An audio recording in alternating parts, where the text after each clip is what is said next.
So it looks like we're live now. We should be able to see people join the session here. We've got 17 so far. Yeah.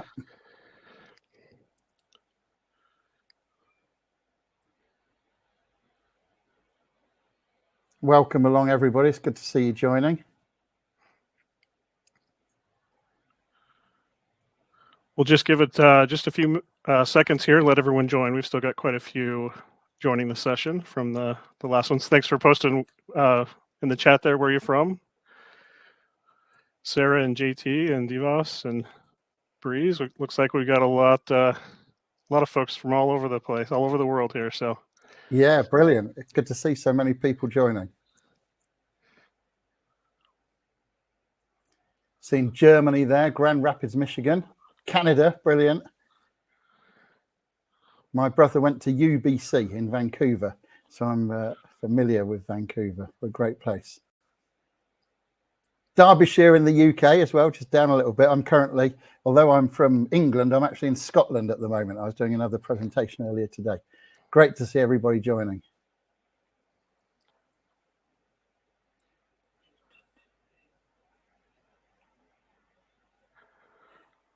Wayne's from the presentation capital of the world. Woo! That's great. We got all the way from India as well. Thanks for joining us. Amazing. Oh, Ian's on. Good to see you, Ian, from Ireland. I may not be pronouncing that correctly, so apologies for that, but good to have you along.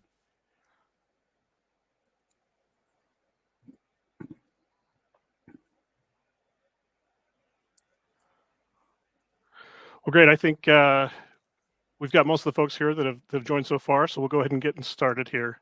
Brilliant. Thank you for joining us for Awaken the Powerful Presenter Within with David Duffett. My name is Todd Adamson, and I'm an Enterprise Account Executive here at Consensus, and I'll be your moderator for today's session. DemoFest is presented by Consensus. Consensus is leading the world into the new era of demo automation. Our platform gets your buyers what they need when they need it. It then multiplies your revenues team's impact with unique insights on those buyers. As a result, you'll see faster close times, larger deals, and higher close rates. You can learn more at goconsensus.com or view the automated micro demo at the link in the Docs tab on the right of your screen. We encourage you to participate in today's session. Thank you, everyone who's participated in the chat so far. On the right side of your console, you can see a few ways to engage with us throughout the session. The chat function will allow you to engage with us as well as other attendees. Throughout the session, you may see a few polls. We encourage you to participate as your feedback is important to us. Our speaker will be taking questions from the audience at the end of the session, but please go ahead and put those in the Q&A at any time, and we'll make sure to get those asked. If at any time you're having technical difficulties, head to the gear on the bottom of your screen, and here you'll see a help document to help troubleshoot common issues. And now I'd like to introduce our speaker. David is a geek that has been publicly speaking and teaching for more than 25 years all over the world. He loves communications technology and was the longest serving worldwide community director for the Asterix project. David has always been grateful to the geeks that build the various technologies he speaks about, and he wants to give back by helping geeks to speak, nerds to be heard, and techies to teach. David spoke at our Dublin DemoFest X event last year, and his session had some of the highest scores from attendees there. And with that, I'll turn the rest of the time over to you, David. Thank you, Todd. It's great to be here. I just need that screen share permission, as I've got now. So I'm going to pick that up and pop my slides up. It's good to see everybody along here. I'm now sharing, and you should see this pop up. And I'm going to go into slideshow mode. So, Todd, can you confirm? Is it official that you're seeing me and my slides?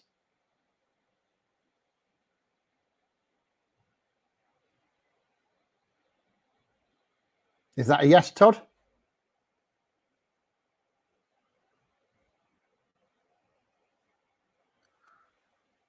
Yeah, we can hear Todd, you. I'm not hearing anything. Sorry about that. Yeah, we can.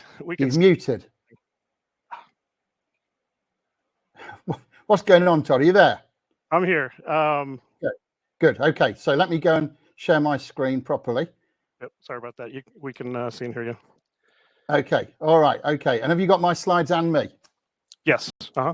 Brilliant. We'd better kick off then and get going.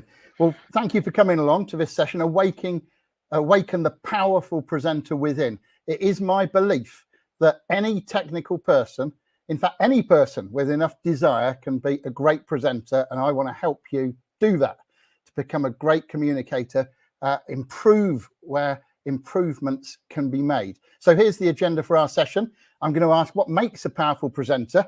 And there's a spoiler alert, there's quite a lot of things, but it's quite straightforward to get them all in the right place. And why have I used that word awaken? Well, I'm going to delve into that as well. Is there really a latent, a sleeping, powerful presenter in each person watching this? I believe there is. And then the last one, I'm going to introduce a framework for you for success. So once you're ready to make those powerful presentations, this framework will not only help you to create a presentation, but it will also help you to review the presentations you've already got and optimize them. But if you've seen any of my talks before, you'll know that I do like to do a little bit of a geometric test with the people watching. And it's very simple. All you have to do is pick a shape. Don't overanalyze this. Just go with the shape that you like the best and pop it in the chat. So if you're a square, pop square in the chat. If you're a triangle, pop a triangle in. Otherwise, pop squiggly line or circle. Just pop that in. And Todd, can you just read out a few of those that are coming in to let us know what kind of people we've got on here, please? It looks like a lot of squiggles, which surprised me a little bit. Circles, we've got triangles, but a lot of squiggly lines. I would say that's the majority of them. So, oh, that's very interesting. Okay, well, let's decode it and see what these all mean. So, if you're a triangle, this bit is for you. Just type me in the chat if you're a triangle right now, because these people are the ambitious and directed people. The shape says it all, doesn't it? It's pointing upwards. These are people that have got a plan for where they're taking their career. And I'm sure they're going to hit it as well. Very ambitious and directed, but not ambitious in a climbing up the daggers in somebody else's back way, in a nice, positive way. What about the squares? If you're a square, type square or me in the chat right now. The squares, I'm sure we've got a few because a lot of technical people are quite square in this way, and that's detailed conscious. They're great people to have on your team because the squares will make sure that everything gets done properly. They'll dot the I's and indeed cross the T's. And what about a circle? Are you a circle? I am a circle in this particular thing, and it means you're a people person. It means as well as having your technical side, you probably take notice of the way people are reacting. And maybe if there's a group of you and there was not enough chairs in the cafe or the pub that you're in, when somebody comes along, you're the person that's going to go and fetch a chair for somebody else. And then, Todd, I think you said the majority of people are squiggly lines. Well, it just so happens that the squiggly lines, there's a few subcategories. So let's see if we can do this. The headline here is that you have an unhealthy obsession if you're a squiggly line. But what is it? Is it Taylor Swift? Is there any Taylor Swifts in there in the chat, Todd? Or could it be Tom Cruise?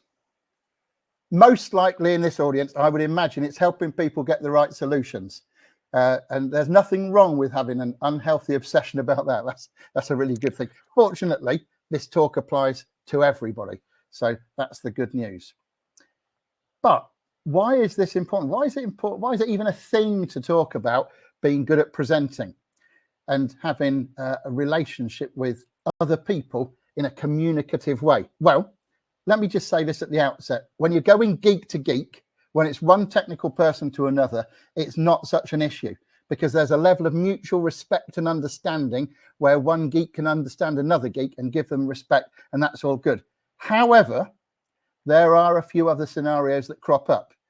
Now, in any demo or presentation of me or meeting of any kind, there's going to be less technical people in the group. When you look for another job or a promotion in the company you're already in, there's going to be less technical people involved. And often these people are highly influential. Now, if you were trying to raise finance for your company or maybe even do an exit because you want to sell your company, the chances are the people you're talking to are less technical. And so when you're in that situation, that kind of geek to geek stuff doesn't work anymore. knowing your stuff is great when you're geek to geek, but when you're with everybody else, knowing your stuff is not enough. You've got to communicate the relevant parts of your stuff at the right technical level. So why am I doing this? Well, it's because of geeks. I love geeks. I'm a bit of a geek myself in the telecoms world, but when I think about geeks, a chap called Brian comes to mind, and Brian's an amazing character. He's highly communicative. He's humorous, even witty on email. But when you meet Brian face to face, the level of human to human communication is really right down close to zero. There's not a lot of it. He's great via email and via chat and messenger and things like that, but just not so much of a face-to-face character. And having worked in lots of technical companies, I decided I wanted to help geeks because they're the people that were making and supporting stuff, while round the corner there was the sales guy. And before anybody pops this in the chat, I realized that Ron Burgundy is not a salesman. He's an anchor man, but I'm just using him here for illustrative purposes. Round the corner, there's the sales guy, and they're going to Florida when they hit their targets or when they make the President's Club or whatever it is. And I just, in my being, I wanted to help technical people be more, do more, and have more. And of course, where the rubber hits the road is often in the world of pre-sales, solution architects, enterprise engineers, all those kind of people where they're technical people, but they need to communicate too. And so I want to be your guide. And the reason I think I can help you is I've seen a lot of presentations, because part of my job for many years was actually flying around the world speaking at technical conferences. And I have given a lot of presentations as well.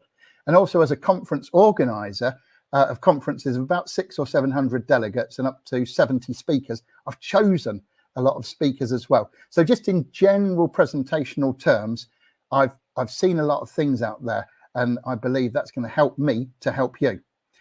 Before we get into the meat, I want you to shift your mind a little bit. And it's a bit of a truism to say you never really learn anything quite as well as when you have to teach it. And so I want you to do that shift right now. I want you to put your mind in a position where you're going to have to teach what you're about to learn to other people, whether that is colleagues or family members, whoever it is. Put yourself in the mindset where you're going to be passing this on to people, because it will help you when you're making notes and taking notes and stuff like that. Okay, so here's the problem that I've observed over many years. When we think about all the presentations and demos that are done out there, and if we just think about Microsoft PowerPoint, and I realize that that's only one of the platforms, but if we just think about PowerPoint, the figure is more than 30 million presentations every single day. So obviously there's a lot of presentations. And if we think about all of those, statistically, it has to be said, if we were to measure the excellence of these presentations, then statistically, most of them would be about average, because that's the way that stats work, right? At the edge cases, there might be some really good ones and some really bad ones. And if you look at my diagram here, right up on the right-hand side is where we've got the peak of excellence, and it's what I call SOG, which stands for Standing Ovation Great. So if you've ever done a presentation or a demo or run a meeting, and at the end, everybody gets up, gives you a little bit of a standing ovation, you were that good. Maybe you've seen some presentations like this as well. And you just want to do whatever it is that the presenter was telling you to do, whether it's buy a book, change your behavior, adopt a new work process. But down at the bottom end, we've got BCP as we go towards zero. So as we go to presentation badness, we've got this category called BCP. And I'm going to tell you what BCP means. It means buttock clenchingly poor. These are presentations that are so bad, they're just awful, that they kind of get you wriggling in your seat. They're a little bit cringe-inducing. So I hope none of you have made any of those. But the sad news is that having traveled the world and seen a lot of presentations, in that lower end, there is a disproportional representation of technical people. And so that's what we're trying to tackle here. So, as I've said, when you're doing geek to geek, it's not a big problem. But when you're communicating to other people, and Susan Beale mentioned this towards the end of her presentation, building your personal brand, creating visibility and credibility for you in an organization, and doing the best for your clients and your customers and your prospects, then a lot of the time, the people that you're talking to are not going to be quite so technical. So knowing your stuff is not enough. As I said, it's conveying the relevant part of your technical knowledge at the right level to people. So what makes a powerful presenter or communicator? And the reason I've got these two in the same box is they're like two sides of the same coin. If you're already a brilliant communicator, the chances are you're making brilliant presentations as well. Likewise, if you train yourself to be a great presenter, the likelihood is you're going to turn out an excellent communicator as well. They're two sides of the same coin. They rely on the same underlying skill set and the abilities that you can build. And like any skill, the more you do it, the better you get. But it's two sides of the same coin here, presenter and communicator. And everything I'm going to tell you in the remainder of this presentation, you can apply to demos, presentations, and even running meetings, any form of communication, really. Now, when you think about a great communicator, it's fine being a great communicator. However, to be a powerful presenter, there's also a number of other things that we need to address. And when I talk about on the left-hand side in the big green letters, the right timing or the right duration, really that equals the relevant one. So there's no 100% right answers here, because to an extent it depends on your audience. Knowing your audience or knowing the people that are going to be in your meeting is a massive, massive thing. And going through the thought process of how am I going to help these people best is also critical for everything that you do. So let's just go through a few of these. What about the right mode of delivery? It's one thing knowing what to tell people. It's an entirely different one knowing how to tell them. How often do we actually have the thought process of thinking, how does my audience or the other people in this meeting want to receive the information I have to share? How are they going to best digest it? So that's what delivery mode is about. You'll see I've got duration and timing. Now, you might think they're the same, but they're not. The duration is the length of the presentation or the meeting or the demo. And the timing is when we're actually doing it. Wouldn't it be a waste to do a demo if your audience in the demo were not actually going to make a decision about whether they're going to buy your software or your solution for another 6 to 12 months?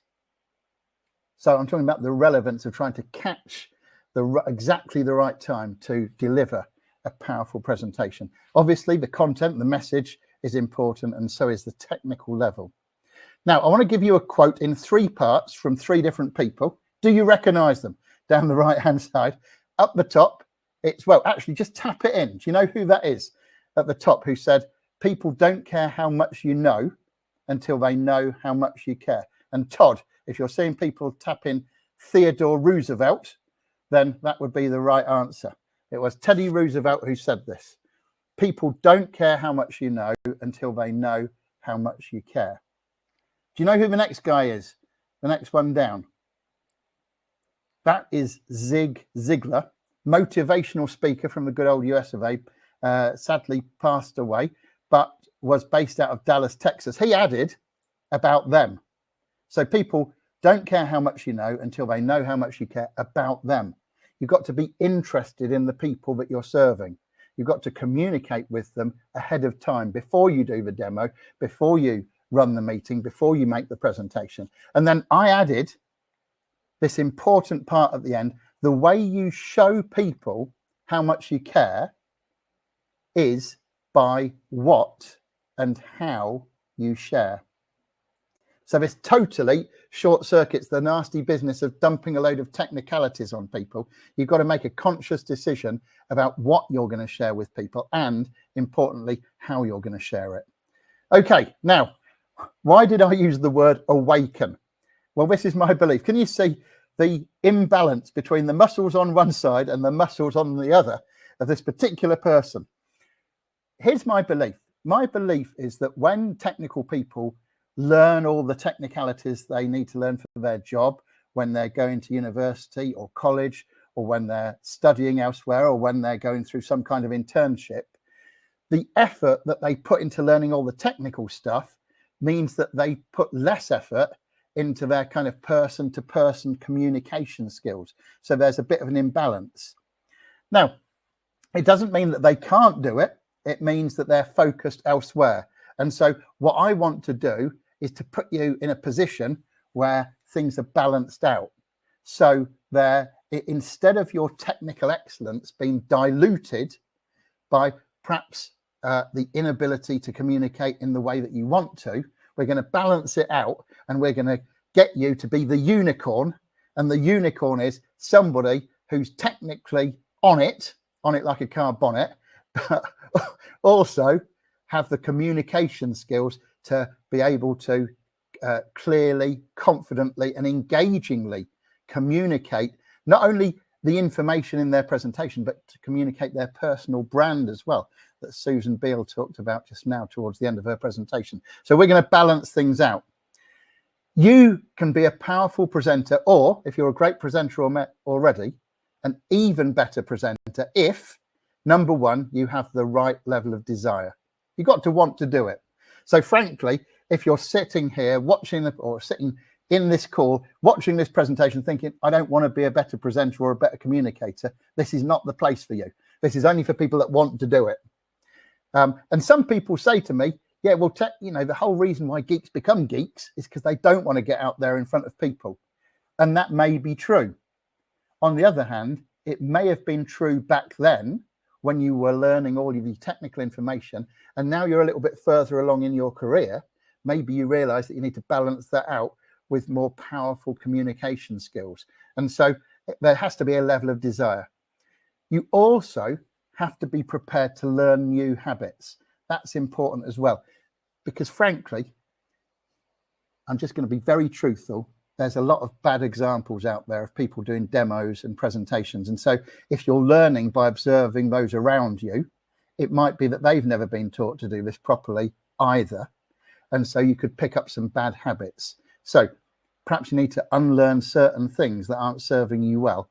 And then lastly, need to find a methodology that works for you. People often ask, what's the best HR system? Or what's the best CRM system? And whenever anybody's asking a system question, the answer is always the one that you're going to use. Find the system that you can actually use, put into practice, use it day in and day out, because it will serve you best. So what we're about to do is bridge that gap from when you know your stuff, you're confident in your stuff, but you realize that knowing your stuff is not enough, and you're going to leap the chasm and make it all the way over to communicating with clarity, with confidence, and truly engaging your audience. So let's bring it on and jump into the Geek Presentation Mastery. This is the framework that's going to power us into making great presentations or improving presentations we've already got. So here's the philosophy. It's especially for technical people, because I believe that technical people generally learn in a slightly different way to other people. They're oriented in a slightly different way. And so this is done especially for technical people to make it easier to digest and easier to implement. It's a framework as opposed to a formula or a recipe. Frameworks make the brain work, and they're not restrictive. They allow you to see the kind of thing you've got to do, but they give you the latitude to implement it in your own way. Speaking of which, this is all about you delivering communication, whether it's running a meeting or a demo or a presentation, in your own way. Generally speaking, when people say that they're scared of making presentations, I challenge them and I say, actually, let me just check something.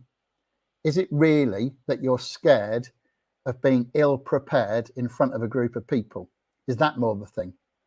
And often it is. So I'm not saying that covers 100% of the fear of public speaking or being in front of a group, but a lot of it is the feelings of being ill prepared. So if you can get a system that helps you prepare better and gives you a structure, that in itself will create confidence and give you clarity. But further, often people have seen great presentations and they said, yeah, that was a great presentation, but it's all right for that presenter because they're funny, or they're a bit more gregarious, or they're a bit more shouty and wild and out there. Here's the thing. You don't need to be anybody else to make a great presentation. You just need to be you. So if you're a little bit quieter, that's not a problem. Get a microphone. If you're not as animated, doesn't really matter. You need to play to your own strengths here. I guess the trendy word that a lot of people use at the moment is authenticity. You need to be your authentic self. Don't waste time trying to be somebody else. The best presentations are going to come out of you when you're being you. Okay, and here's a quick picture. You might recognize the gentleman in this photo. I don't know whether you recognize him, Todd. The fact of the matter is you don't have to be a mile ahead to win the race. You just need to be a little bit ahead. And so as I go through these next protocols, and here they are, there's 7 of them. They all have a different aspect. They're all a different angle on a presentation. As I go through them, just look at the ones that resonate for you and decide to do some implementation work in those particular areas. Maybe it's just one. Maybe you need to work on the purpose. Maybe it's more about the participation. But whatever it is, if you work on it, you're already head and shoulders above most people, because most people are just not working on these things.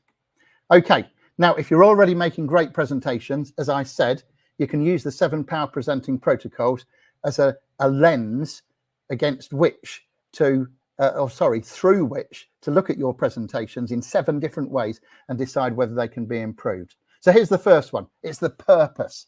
In theory, every presentation has a purpose. In practice, the audience or the meeting members are often hard pressed to tell what it is. So be clear about your purpose and email or otherwise communicate with the people that are going to be on the receiving end ahead of time.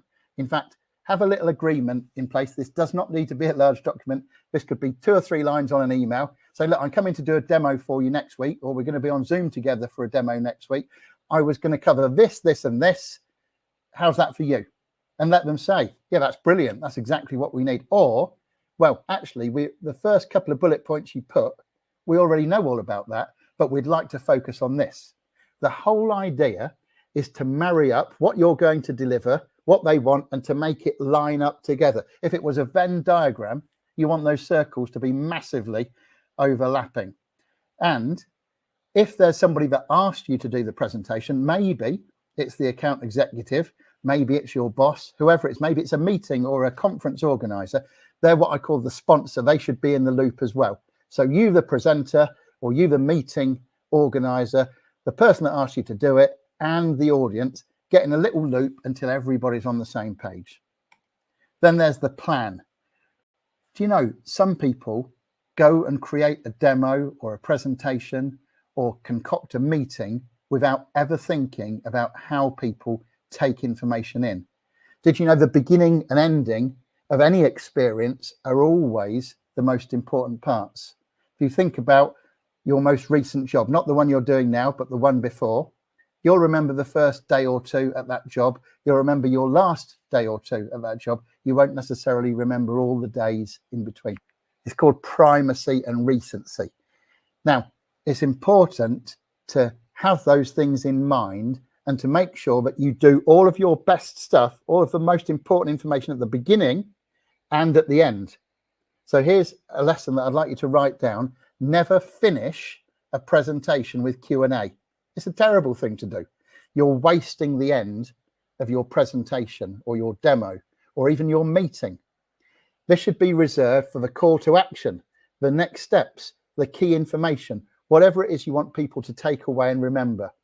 By all means, handle questions and answers, but don't do it right at the end.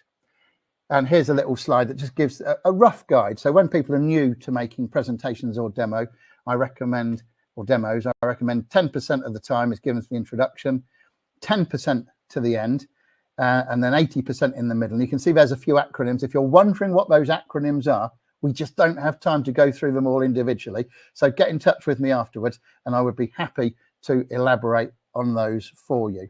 But suffice to say, you need to have a plan. You need to structure your communication for the way that people are going to take it in, but also you need to be careful of people's preferences.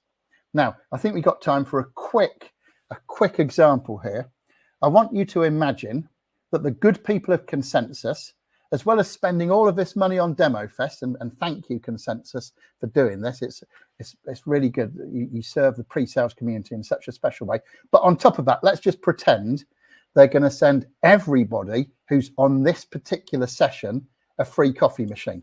Can you imagine that? And it's not just any old coffee machine.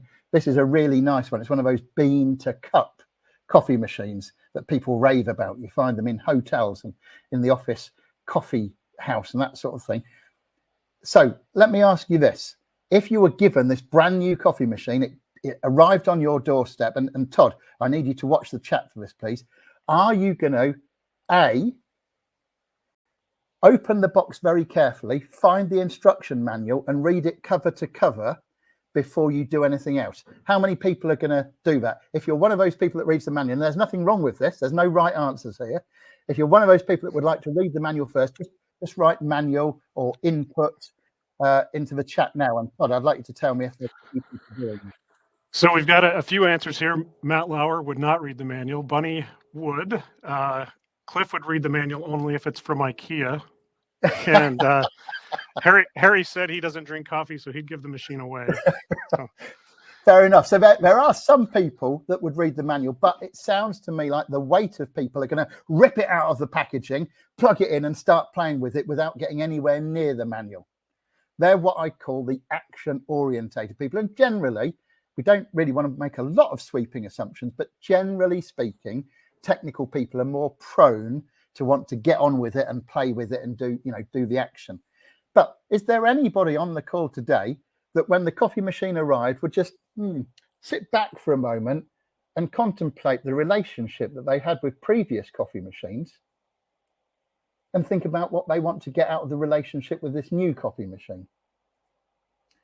I'm guessing there's probably not, but those kind of people are out there. They're what I call reflective type of people. And so there's three different modes going on here.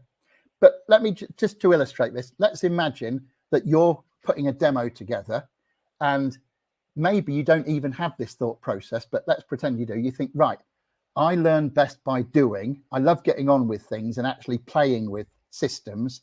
And so what I'm going to do, I'm going to put the mouse in their hands. I'm going to get them right onto the system straight away from the word go. I'm not going to tell them anything about it. Just let them play and then I can fill in the gaps. That's fine if your audience is action orientated. But imagine if the audience turned out to be populated with people that were really the manual reading type, the people that like a bit of input first, a bit of context, a bit of clarification. Can you see there's possibly a mismatch? So what I want you to do whenever you're going to do a demo or a presentation is always think about the way the people on the receiving end are going to best receive, digest, and work with that information. And just to help you, here's a saying from Jack Handy on Saturday Night Live. He said, if you're going to criticize somebody, you should always walk a mile in their shoes first, because then when you do criticize them, you'll be a mile away and have their shoes. It's useful information, isn't it? Just remember, think about your audience, walk in their shoes and ask yourself, how would they like to best receive the information I have to transmit? Okay, then there's practicing. This is a tough one because most technical people think that practice is opening the laptop the night before, the flight before, or if it's Zoom, the minute before a presentation, just flicking through the slides and trying to remind themselves of what they should say when the right slide pops up. That, my friends, is not good practice. That's poor practice, terrible practice. Real practice is done out loud in real time. It's not a summary.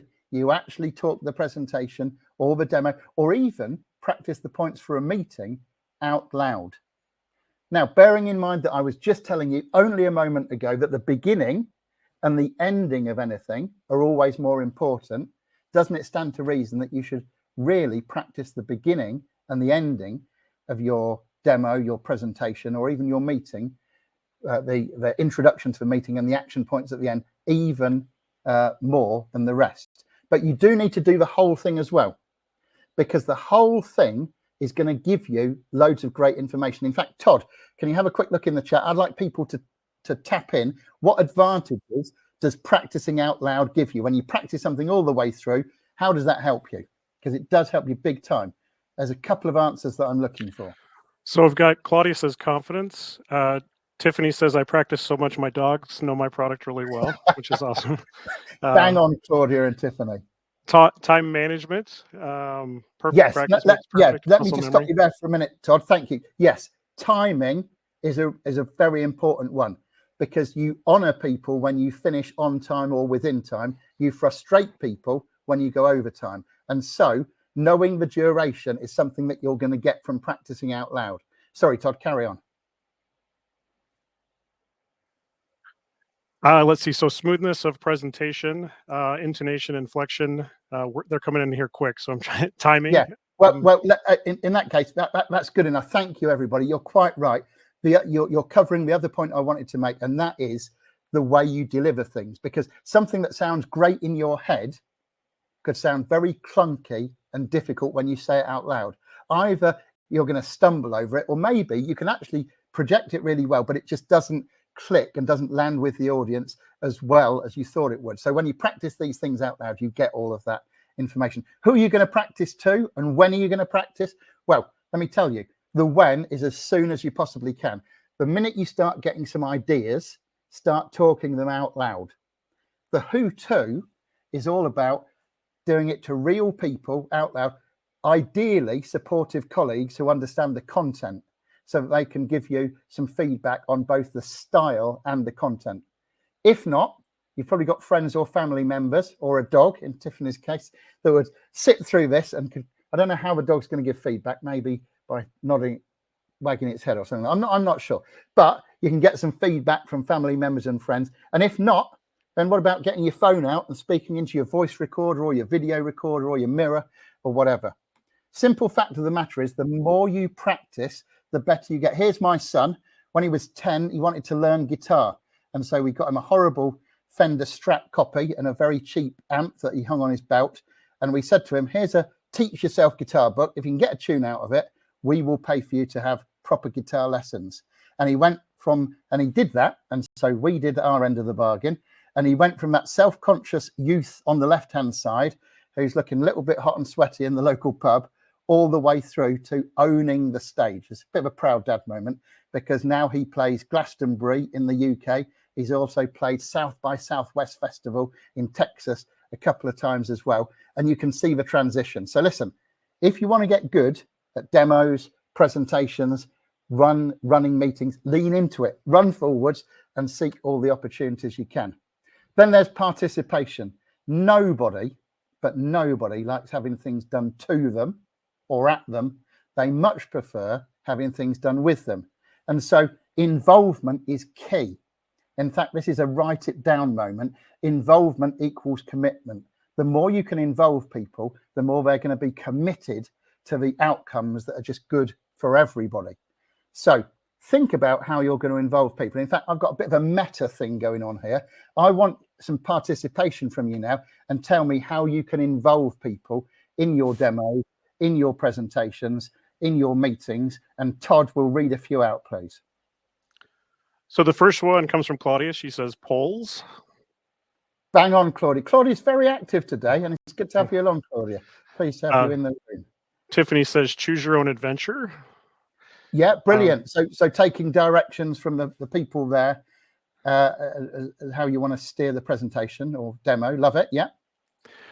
Another one, Chris says how you did this today. So how you're asking for participation here, I assume.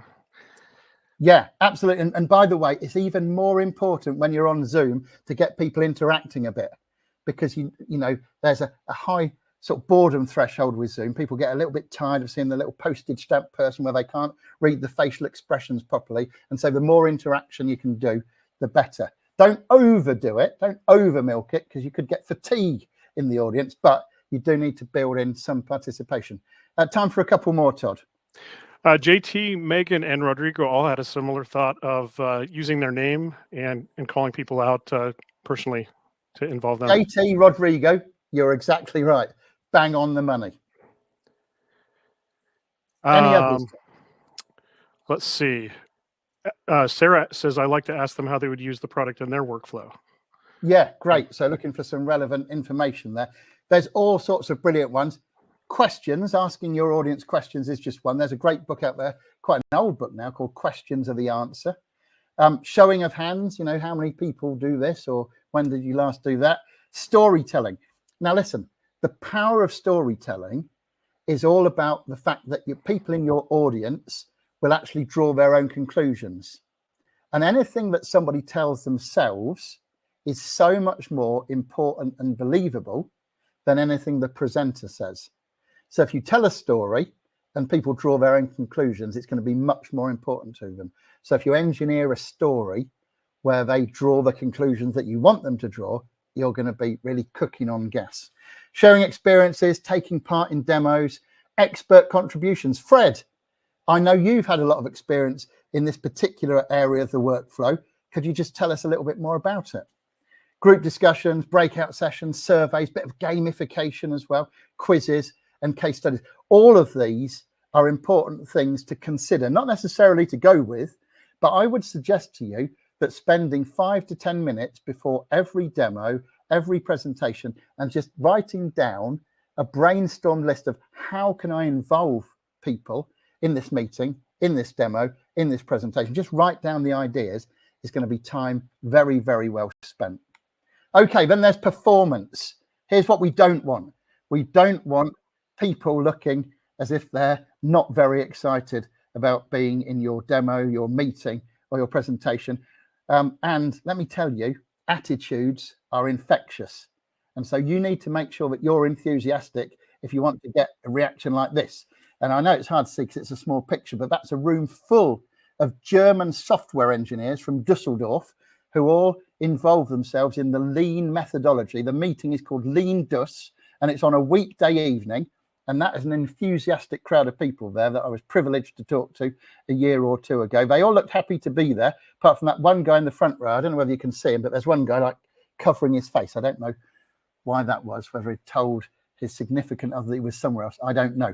But here's the thing, and here's another write down moment. If you think about the word enthusiasm, the last 4 letters, IASM, stand for I am sold myself. And you need to be sold yourself for any presentation, demo, meeting to do the best job. And here's where I'm going to be a little bit controversial. If you're asked to do a demo or make a presentation or run a meeting about something you can't be enthusiastic about for whatever reason, go back to the person who asked you and say no. So if your boss says, I want you to present or do a demo on this particular thing and you don't know it or you're not enthusiastic about it, say, look, I'd love to help. I want to help, but I'm really not the best person for this particular thing. Have you tried Mary in the other team, or have you tried Bill up the road? You've got to push back a little bit. You only really want to be doing the things that you can be enthusiastic about because they're going to show the product, the company, and you in the best light. I realize that's a little bit controversial. Okay, now, when delivering a presentation, you need to be, or a demo, or a meeting, you need to be true to yourself. Don't spend time trying to be somebody else. As I said earlier, the word of the day is authenticity. You've got to be your authentic self. Use your body and your voice. If you are a quieter person, get a microphone and get a little amplification system. You can get portable ones that aren't very big. You know, you can go from one of those, go from one of those tiny little mics to one of those Bluetooth speakers and amp up your voice if you need to.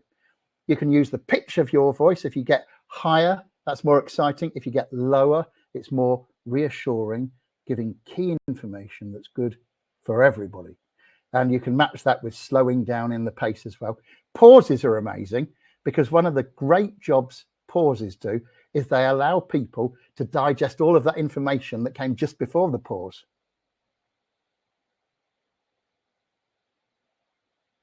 I think you get the picture. And as far as your body is concerned, it's your posture. You need to be sort of upright and looking enthusiastic as well as sounding enthusiastic and being enthusiastic. And here's what we're trying to stamp out. And we're coming in for a landing towards the end of this session where we'll be talking about your questions and answers. But we want to stamp out the drive-by presentation. If you look carefully, this arm is not holding a gun. It's holding a PowerPoint clicker. And here's what we don't want. We don't want presentations happening when there's been no consultation ahead of time, where the person just drops in and does the presentation because maybe the AE said, oh, can you drop in tomorrow and just do what you did last time, kind of deal, you know, the situation. and then the presentation is done, the person disappears and you never hear of them again. That's the last thing you want. If we're to stamp this out, then we need to have this agreement. The agreement, remember, was between you, the person running the meeting or presenting the information, the person that asked you to do it, the sponsor, and then also the audience. You need to talk to the audience ahead of time, if you can, to get everybody on the same page. Remember that alignment between what they want and what you're going to give. And then, if you have done that, then you've got a framework to go back.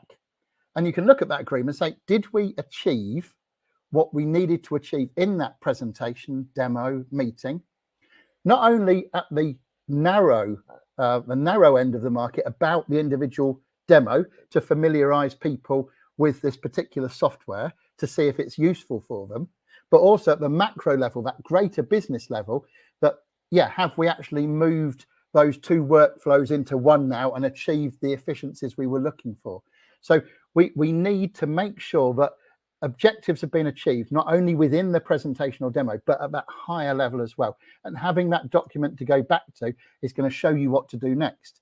Do we need to do the demo to more people so that they can understand it as well? Or do we need to come back to the same audience and give them some extra information because maybe we omitted something that was important? Okay, as we close, I want to ask you this.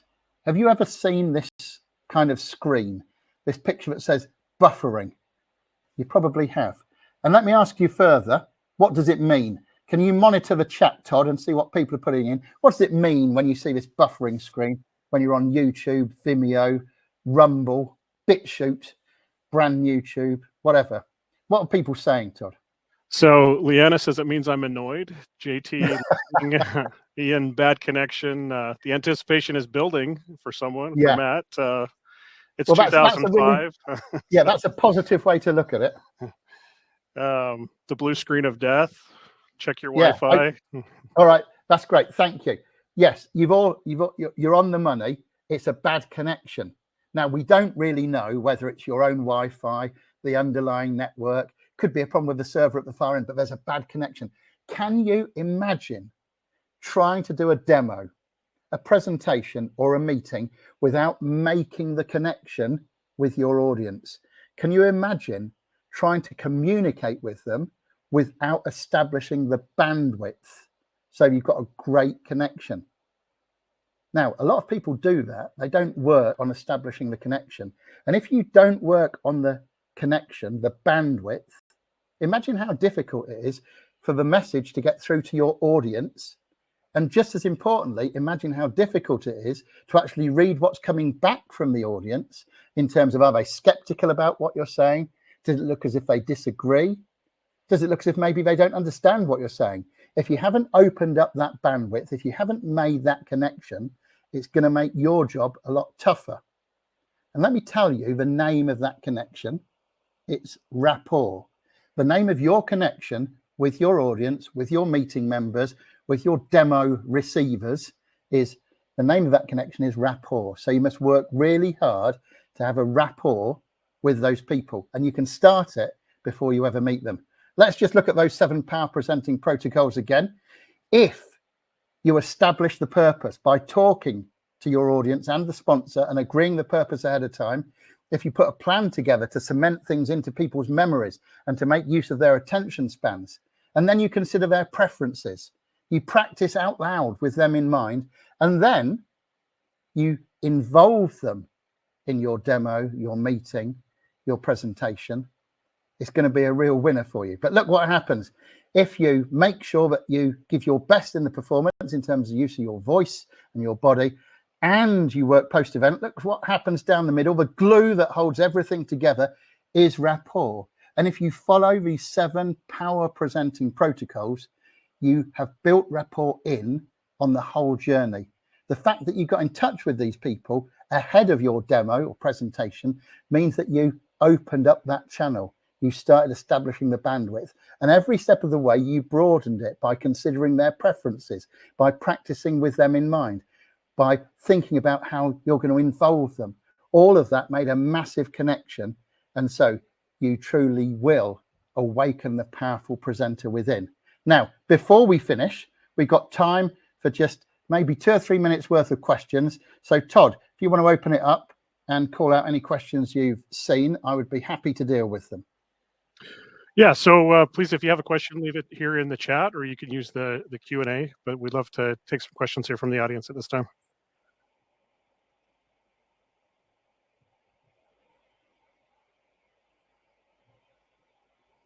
Anything rolling in there, Todd? Still waiting for those to come in.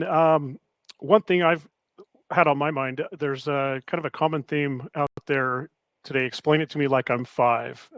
Is that something you would, say when you need to relay technical information to people that are non-technical? Is that a good analogy? Do you know, I think it would be much better to say, explain it to me like you really understand me. Okay. In terms of what I need to know and how I need to receive it. I know that's a bit of a longer one, but maybe I don't want to be treated as if I'm 5, and maybe I do, but you will never find out unless you ask me. Great. Here's a really golden question that you can use.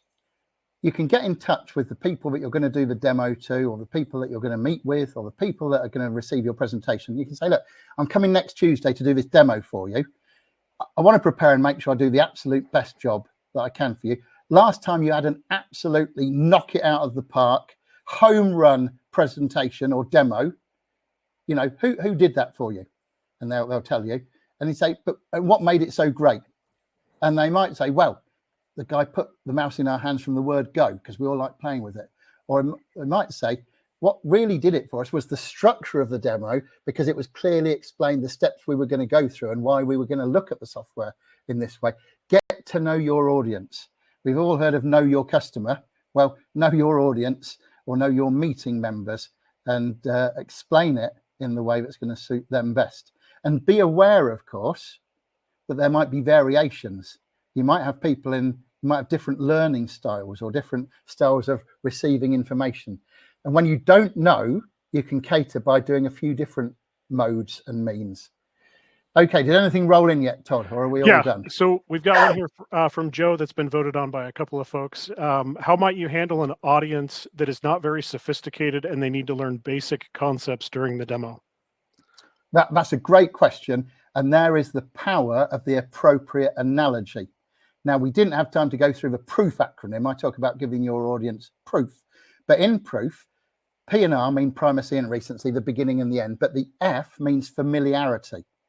People learn so much more quickly if you can ally new things for them, even though it might be basic to you. But if it's new things for them, if you can ally it to something they already know. And of course, an example that we often fall back on here is if I was trying to explain Ohm's law about the way current flows through an electric circuit and resistance, I might say, have you ever trodden on a hose pipe in your garden at home and noticed how the amount of water flowing through the hose pipe reduces when you put your foot on it? Well, that's exactly what happens when you introduce resistance into an electrical circuit. So it's a great question because it shows that you're wanting to meet the audience where they are. And as long as you focus on them, you'll do a great job. Focus on the people that you're going to serve and find out as much as you can about the way they need to receive that information. Great. Maybe one last one here from Tiffany. What's a good way to decipher the prospect's technical level? Yeah, that's a great question. You could just ask them outright, or you could say, I was thinking to hit the demo at this level with these kind of things that we're going to get out of it. These are the outcomes. Make sure the outcomes are agreed. And then you can go back and say, how would you like to receive this information? Do you want to just jump in and actually do the demo with me? Or would you like more of the guided tour first? It's all about communication with the client, the customer, the prospect, the person, because people don't care how much you know until they know how much you care. And you show you care by that pre-meeting, pre-demo communication. Okay, shall we move on and close up the presentation, Todd? Yeah, I think that's a good, let's move on to the end here.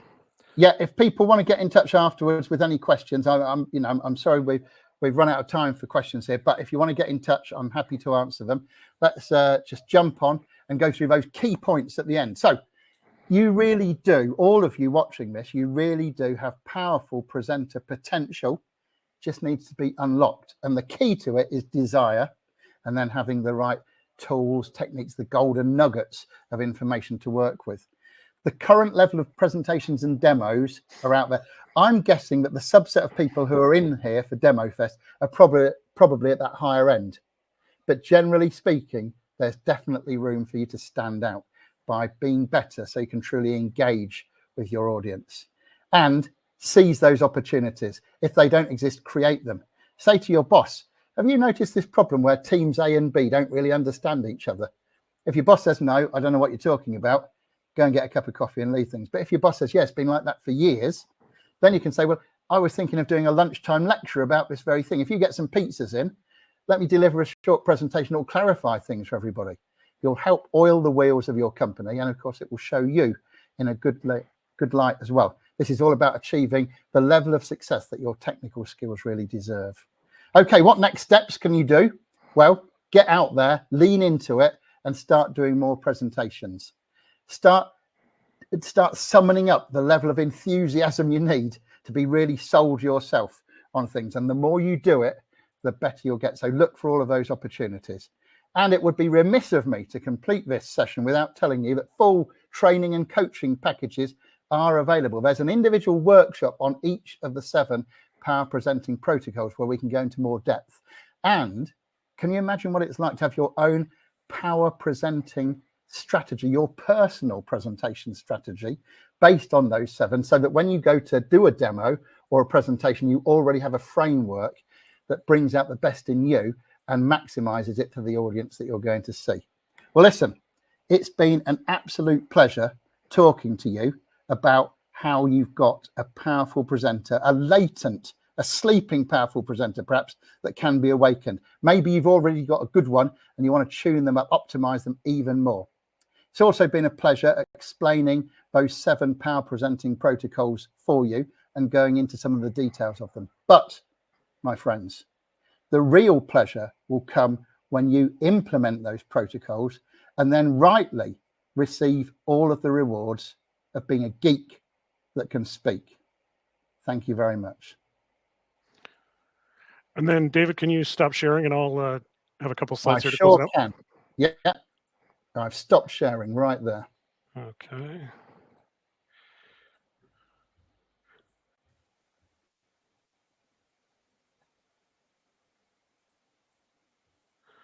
So we're excited to bring Demo Fest on the road again this year as Demo Fest X. We were in San Francisco earlier this year in February, and we can't wait to bring the event to London and New York City again.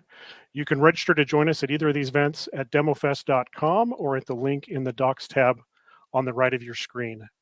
We also encourage you to stop by our expo hall to visit our premier partners of Demo Fest. Remember, there's no transfer of money involved in this event, so all of our vendor partners here have gone above and beyond to contribute to making this event a success for all of you.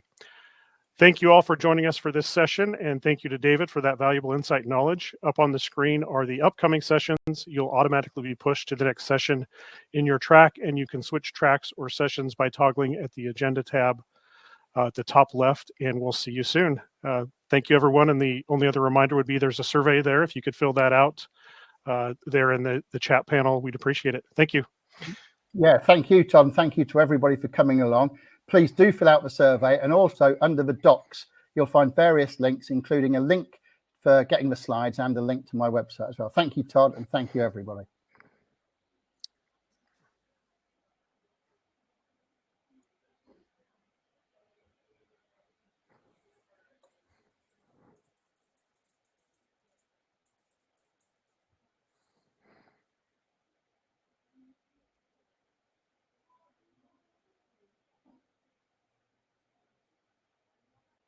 Todd, I see there's still a few people in the room here, over 100 still. So if people have got any questions, we've got 37 seconds in which to deal with them.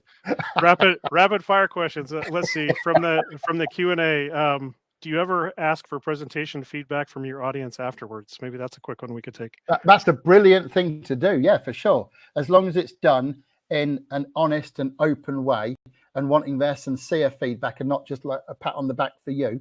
It's got to be all about them. What I say to people is, imagine you've got some valued colleagues who are going to receive this presentation next week. How could it be improved to be even better for them? And get their honest feedback. Feedback is the breakfast of champions. And we're off. All right. Thanks, everyone. Thanks, Todd. Okay. Thank you. We'll see you. All right. Yeah. All the best to you. Bye for now.